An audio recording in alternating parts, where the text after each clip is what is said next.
Hello guys, అందరూ ఎలా ఉన్నారు? ముందుగా అందరికీ హ్యాపీ హోలీ అండి. సో ఇవాళ హోలీ పౌర్ణమి కదా. సో అందుకని చెప్పేసి మేమైతే ఇలా బయటికి వచ్చేసామండి. టెంపుల్కి వెళ్దాము అని చెప్పేసి. ఎక్కడికి వెళ్తున్నామని అనుకుంటున్నారా?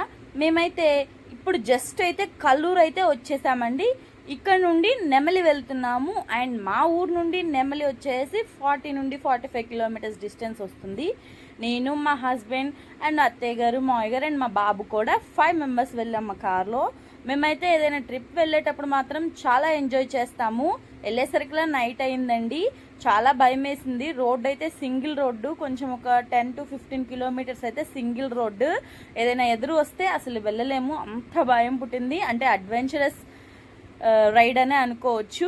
ఇప్పుడే మేమైతే నెమలి దగ్గరికి అయితే వచ్చేసామండి. ఇక్కడ చాలా ట్రాఫిక్ ఉంది. సో 4-వీలర్కి ఏం చేశారంటే వేరే వైపున మనకి పార్కింగ్ ఇచ్చారు. పార్కింగ్ ఏరియా కూడా చాలా పెద్దగా ఉంది, బాగుంది.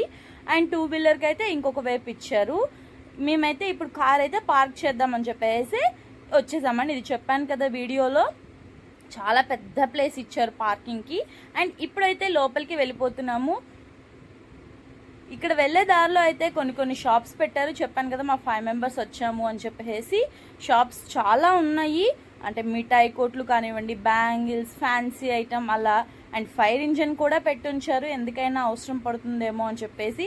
అసలు లైటింగ్తో అయితే టెంపుల్ అయితే సూపర్ ఉందండి. నేనైతే ఇదే ఫస్ట్ టైం ఈ టెంపుల్ని విజిట్ చేయటం. చాలా బాగుంది. లోపలైతే కృష్ణుడైతే ఎంత బాగున్నారో. అండ్ ఇక్కడ కథ కూడా ఉందండి.